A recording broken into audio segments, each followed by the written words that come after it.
ये एक magic trick देखो। इसमें एक आदमी नमक को जजेस के सामने अपने हाथ में डालता है। सबको लगता है कि नमक उसके हाथ में है, लेकिन अब वो दोनों हाथ की मुट्ठी खोल देता है और दोनों हाथ दिखाता है कि उनमें कुछ भी नहीं है। इसके बाद वो दोबारा इसको एक हाथ में बंद करता है और जादू से नमक को खाली हाथ से पैदा कर देता है। ओके, तो क्या आप इस मैजिक ट्रिक से इंप्रेस हुए या नहीं? आपका तो पता नहीं, लेकिन मैं हुआ था और आप भी इस मैजिशियन से इंप्रेस हो गए होंगे। तो इस इंप्रेशन को अभी मैं खत्म करना चाहता हूँ, इसकी मैजिक ट्रिक रिवील करके। एक्चुअली में होता यह है कि मैजिशियन के पास उन्हीं के स्किन कलर का उनके पास एक नकली अंगूठा होता है जो अंदर से हॉलो है, जिससे अपने एक्चुअल अंगूठे में वो पहन सकता है। जब भी उसे नमक को गायब करना है तो वो उस नकली अंगूठे को निकाल कर उसमें नमक डाल देता है और उसे पहन लेता है। बाद में उसी नकली अंगूठे से वो नमक निकाल के सबको दिखाता है ताकि सबको लगे कि ये जादू से हुआ है। आई होप जो आप पहले इस मैजिशियन से इंप्रेस थे वो सारा इंप्रेशन खत्म हो गया होगा। और रॉबर्ट ग्रीन की बुक 48 लॉज ऑफ पावर में ये एक सबसे इंपॉर्टेंट लॉ है कि make your accomplishments seem effortless, यानी सीक्रेट किसी को पसंद नहीं है। हर एक आदमी को उसके आर्ट के लिए बहुत मेहनत करनी पड़ती है, लेकिन लोगों को सिर्फ वो आर्ट पसंद आता है जिसके पीछे की मेहनत छुपी हो। अगर किसी को भी पता चल जाता है कि उस आर्ट के लिए आपने बहुत मेहनत की है तो आपका सारा इंप्रेशन खत्म। इसी लॉ को हिस्ट्री में एक एग्जाम्पल से देखा जा सकता है। जापान में पहले एक प्रथा थी जिसे कहा जाता था चाओ नो यू। इस प्रथा में बेसिकली लोगों को चाय बना के और कप में डाल के अपने गेस्ट को देनी होती थी। ये एक बहुत ही परफेक्ट टाइप का रिचुअल था। रिक्यू नाम का आदमी इस काम में बहुत अच्छा था और इसके बावजूद कि वो एक अमीर खानदान से नहीं था, एम्परर हिडेयोशी के साथ उसकी बहुत अच्छी दोस्ती हो गई थी। इवन कि वो एम्परर को पॉलिटिकल डिसीजंस में भी मदद करता था। अब एक्चुअली में होता यह था कि वो अपने हर काम के लिए बहुत मेहनत करता था, लेकिन एम्परर को ऐसा शो करता था कि ये सब वो नेचुरली कर रहा है। एक दिन रिक्यू के फ्रेंड को रिक्यू का राज पता चल गया और उसे लगा कि वो भी रिक्यू के तरीके से रिक्यू को इम्प्रेस करके दिखाएगा। इसीलिए उसने अपने घर शाम को उसे डिनर पर बुलाया। उसने चाय को बहुत अच्छे तरीके से सर्व किया। उसके बाद अगली डिश को सर्व करने से जस्ट पहले वो घर के बाहर फटाफट से गया और एक नींबू तोड़ के लेके आ गया और फिर एक बहुत ही costly dish Osaka rice cake रिक्यू को सर्व किया। बस जैसे ही उसने ये किया, रिक्यू को पता चल गया कि ये सब प्लान था। उसने गलती से ये रिवील कर दिया था कि वो रिक्यू को इम्प्रेस करने के लिए इतनी मेहनत कर रहा है। रिक्यू ने ओसाका राइस खाने से मना कर दिया और वहां से हंसता हुआ चला गया। तो लर्निंग्स ये हैं कि अगर किसी को इम्प्रेस करना है तो इम्प्रेस करने के लिए मेहनत तो करो, लेकिन किसी को पता ना चलने दो कि आपने बहुत मेहनत करी है। लेट देम फील कि it comes naturally to you. Next point कहता है to keep power, be formless. अगर आप लोगों ने 300 मूवी देखी है तो आप उसे देखकर स्पार्टन से बहुत इंप्रेस हुए होंगे। और वैसे इनमें बात तो थी, लेकिन क्या आपको पता है कि 18th सेंचुरी में स्पार्टन्स ने काफी एरिया को कॉन्कर कर लिया था ताकि उसके लोग वहां पर रह सकें। लेकिन उसके बाद उनका मेन गोल सिर्फ ये रहा कि वो एग्जिस्टिंग लैंड को अपने लोगों को कैसे सेव कर सकते हैं। वो कभी भी और एक्सपैंड करने के मूड में नहीं थे और इसके लिए उन्होंने एक सोल्यूशन निकाला और वो सोल्यूशन ये था कि वो अपनी आर्मी को इतना ट्रेन कर देंगे कि वो दुनिया की बेस्ट आर्मी बन जाए। जब भी कोई स्पार्टन 7 साल का हो जाता था तो उसे उसकी माँ से दूर ले जाके मिलिट्री क्लब में डाल दिया जाता था। उन बच्चों को जमीन में सोना पड़ता था। पूरे साल सिर्फ एक ही कपड़ा पहनने के लिए दिया जाता था। अगर कोई भी बच्चा कमजोर होता था तो उसे माउंटेन्स में मरने के लिए छोड़ दिया जाता था। उन्हें कोई म्यूजिक, कोई आर्ट का सब्जेक्ट पढ़ने के लिए नहीं दिया जाता था। उन बच्चों से सिर्फ एक ही चीज एक्सपेक्ट की जाती थी कि वो एक किलिंग मशीन बन जाए, और हुआ भी यही। वो अपने से 10 टाइम्स आर्मी साइज को इजीली डिफीट कर लेते थे। लेकिन जब स्पार्टन्स अपने एग्जिस्टिंग लैंड को बचाने में लगे थे, तभी एथेंस नाम की एक और आर्मी ने जन्म ले लिया। एथेंस हर चीज के लिए ओपन माइंडेड थे। वो बाकी कम्युनिटीज के साथ बिजनेस करते, उन्हें सामान बेचते, पॉलिटिक्स करते और सिचुएशन के अकॉर्डिंग अपने ओपोनेंट्स के लैंड को जीत लेते। अब हुआ ये कि एथेंस और स्पार्टन के बीच में वॉर हो गई एंड एज एक्सपेक्टेड स्पार्टन्स ने एथेंस की आर्मी को हरा दिया। अब स्पार्टन्स के पास अपने एरिया के साथ साथ एथेंस का एक बड़ा एम्पायर भी मैनेज करने के लिए आ गया। यहाँ पर चमक धमक थी, पॉलिटिक्स थी, डिस्ट्रैक्शंस थी। बहुत से स्पार्टन्स एथेंस के पॉलिटिकल सिस्टम में आए ताकि उस एरिया को मैनेज कर सके, लेकिन एथेंस में जाके वो करप्ट हो गए। उन्होंने पैसा देखा, कल्चर देखा, जिसकी वजह से स्पार्टन आर्मी में अब वो पहले जैसी बात नहीं रही थी। एथेंस की जीत के 30 साल के बाद स्पार्टन्स की लड़ाई सिटी ऑफ थीब्स की आर्मी के साथ हुई और पूरी स्पार्टन आर्मी एक रात में ही ये वॉर हार गई और इसके बाद वो कभी भी रिकवर नहीं हो पाई।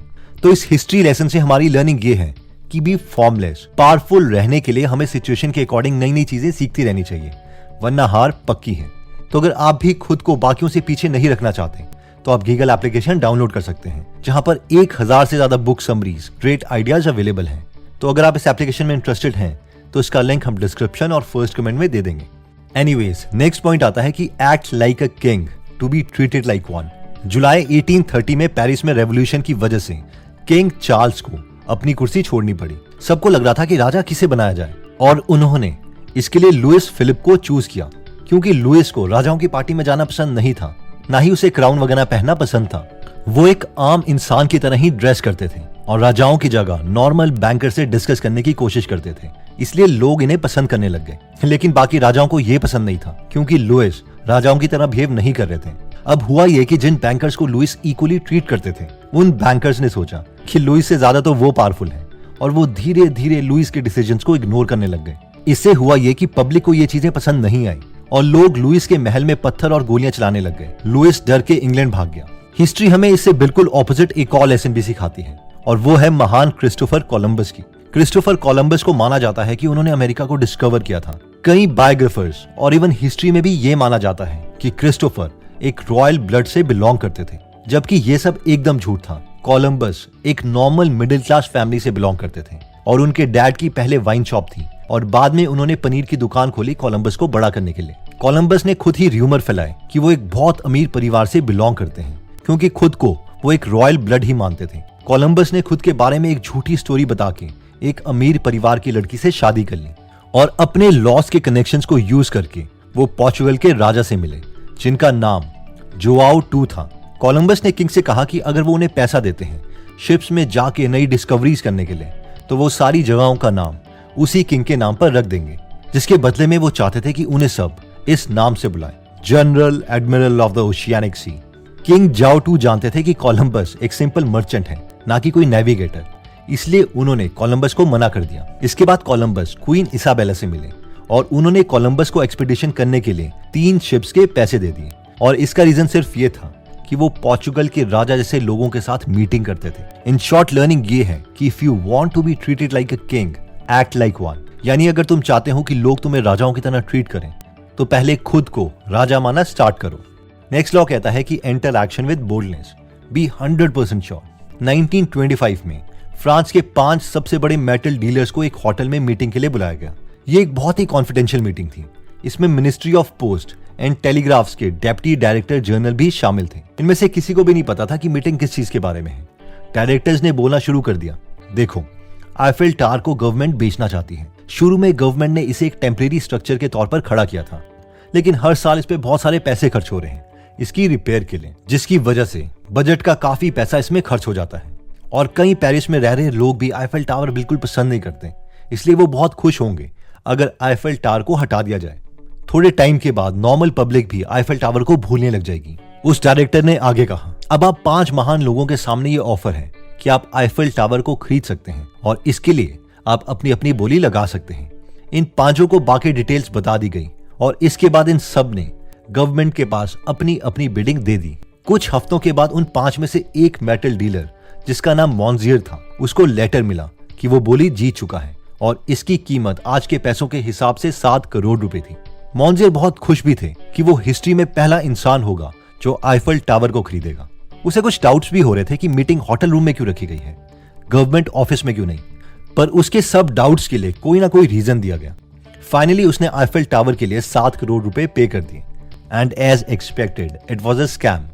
पर अब मॉन्जियर इस स्कैम के बारे में अखबार में नहीं दे सकते थे, क्योंकि अगर वो ऐसा करते तो लोग उस पर हंसते कि ये आईफेल टावर को खरीदने चला था। इसलिए वो सिर्फ पुलिस के पास गए। लेकिन मजे की बात यह है कि कुछ महीने के बाद ही स्कैमर्स ने आईफेल टावर को एक और बार किसी और को बेच दिया। तो पॉइंट यह है कि अगर कोई भी चीज कंप्लीट बोल्डनेस के साथ की जाएगी तो लोग उस पर विश्वास कर लेते हैं, स्पेशली अगर वो बहुत बड़ी चीज हो, जैसे कि हमारे एग्जाम्पल में Eiffel tower. In short, confidence लोगों को अट्रैक्ट करता है। तो दोस्तों, इस वीडियो में हमने 48 लॉज ऑफ पावर में से 4 इंपॉर्टेंट लॉज देखे थे, जिनमें सबसे पहला लॉ था make your accomplishment seem effortless. यानी अगर आप कोई चीज बाकियों से बेटर कर सकते हो तो ये दिखाओ कि इसके लिए आपको कोई मेहनत नहीं लगती, ये तो आपके लिए सब नेचुरल है। सेकंड लॉ था बी फॉर्मलेस। इसमें हमने स्पार्टन्स की स्टोरी देखी थी कि जैसे ही उन्होंने एथेंस में कब्जा कर लिया, उसके बाद वो वॉर हार गए क्योंकि वो नई कंडीशंस को अडॉप्ट नहीं कर पाए। इसमें हमने खुद की लर्निंग्स के लिए गीगल एप्लीकेशन की बात भी की थी। जहां पर हम ग्रेटेस्ट लोगों के आइडियाज को सुन सकते हैं, बहुत ही एंटरटेनिंग वे में, और इसका लिंक हमने डिस्क्रिप्शन में दिया हुआ है। थर्ड लॉ था act like a king to be treated like one, यानी अगर हम चाहते हैं कि लोग हमें रिस्पेक्ट से देखें और बात करें तो खुद को हमें वैसा ही ट्रीट करना पड़ेगा। फोर्थ लॉ था एंटर एक्शन विद बोल्डनेस, जिसमें हमने सीखा था कि लोगों को कॉन्फिडेंस अट्रैक्ट करता है।